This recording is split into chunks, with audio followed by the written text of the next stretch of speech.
TYT has been wrong about everything. Folks, I am sick right now, but I am making this video because I feel like now is perhaps as good as any time to talk about such an important subject as the failure of our media, particularly progressive media, to handle the situation that is the second Trump administration. Not everybody in progressive media has been bad. Kyle Kalinske has been great. Sam Seder has been great. Anna Kasparian, no. Cenk Uygur, also ass. Now, they recently released a video they called it Trump Rips into John Bolton and Makes Surprising Pick for Important Policy Position, where Anna Kasparian was absolutely simping for Donald Trump.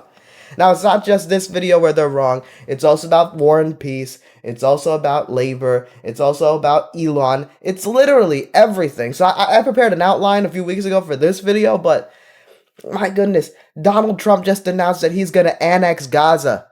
Elon is trying to take over the Department of Labor. He already got his Doge pricks to take over the fucking Treasury. So yeah, shit's not so great, but I'm going to focus on this. This relates to labor and war. Anna Kasparian and Cenk Uygur they've been saying and pushing this idea that Trump is somehow different on the issue of war. Oh, he criticized John Bolton. Oh, he took away John Bolton's clearance. He called John Bolton and Liz Cheney and Dick Cheney a warmonger.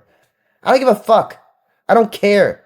He nominated Pete Hegseth, a pro-Iraq war, pro-war with Iran, pro-war with North Korea, Fox News host, whose only military experience was being a fucking soldier, which is good.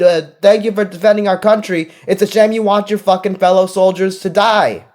He put Pete Hegseth in charge of the Department of Defense. He put Marco Rubio, the neocon's neocon, a guy who he called out for being Sheldon Adelson's bitch back in 2016. Trump called out Marco Rubio, and now he's his Secretary of State.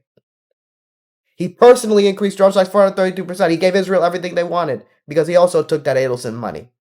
He claimed that Biden was too harsh on Israel and funded a genocide in Yemen. Okay? Like I said earlier, he wants to fucking annex Gaza. This is not a guy you have to give credit for empty rhetoric when it comes to war and peace, Anna. Anna, genuinely, I do believe is a intelligent person, more so than the typical MAGA person. The typical MAGA person might believe that Trump is genuinely anti-war, but they are incapable of sort of laying out the case. The difference with the typical MAGA person and Cenk and Anna is that they actually make a case that he's different, that he's anti-war. What this story is all about is Trump put like some guy that made some statements critical of Israel as an assistant to Pete Hegseth. Great.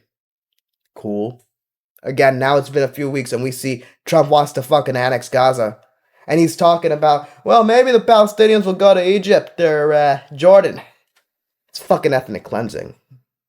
But okay, wait. Let's see what Anna and Cenk have to say, okay? Cenk says if you're opposed to this guy just because Trump picked him, you're not really on the left. To be honest, Cenk, I don't give a fuck about one decent guy in the Trump administration.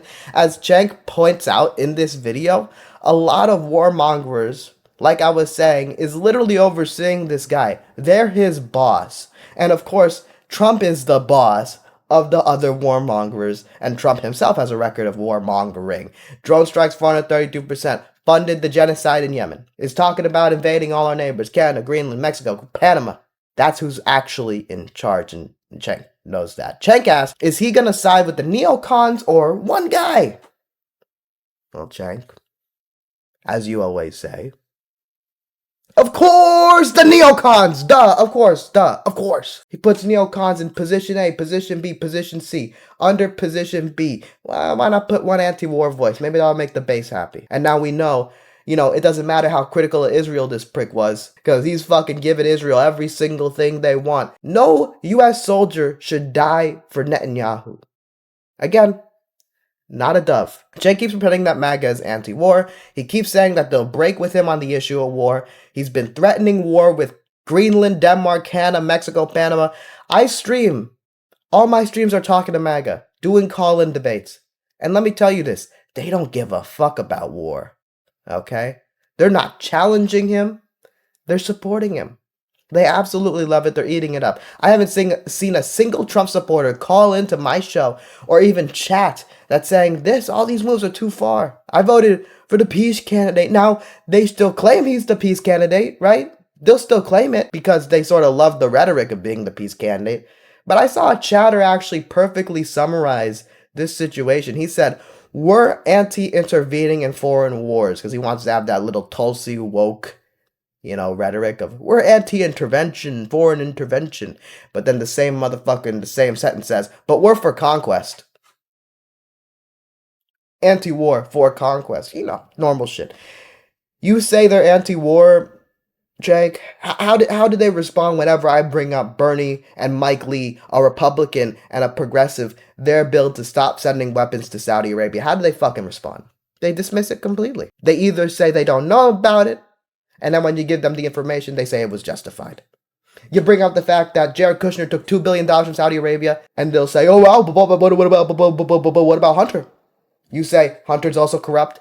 They say, but what about Hunter?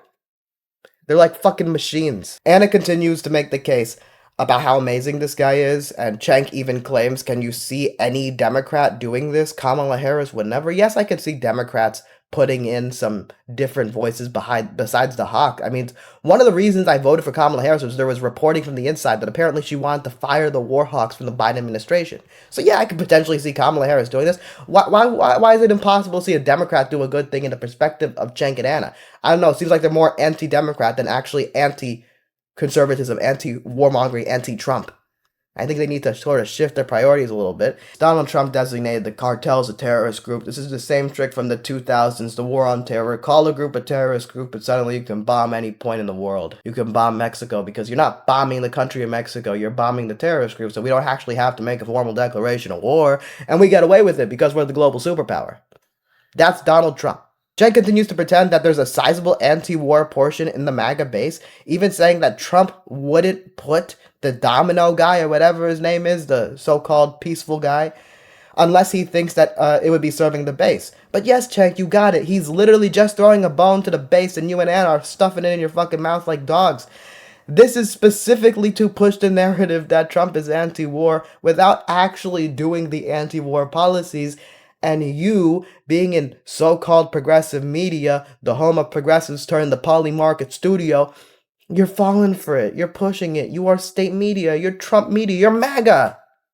You're doing exactly what he wants you to do, and it's unbelievable. And here's the Young Turks cheering on the fourth term of George W. Bush, really claiming no Democrat would do this, even though Obama tried to normalize relations with Cuba. Clinton normalized relations with Vietnam, and Biden, for all his foreign policy flaws, and I don't deny it, he was doing a genocide in Gaza too and funding it. But at least he removed Cuba from the state sponsor of terrorism list. That's part of the process of normalization and actual diplomacy. Donald Trump put them right back in the moment he came in charge. But yeah, Democrats are all bad guys, and MAGA's different, and it's they're anti-war, and we gotta really believe them. Fuck off. It's bullshit. Now, let me finish off with this. Another thing Anna tries to push is that there are concessions that Donald Trump has made. I guess she likes the Secretary of Labor that he picked. I just saw this before making this video. Doge has already looted the Treasury.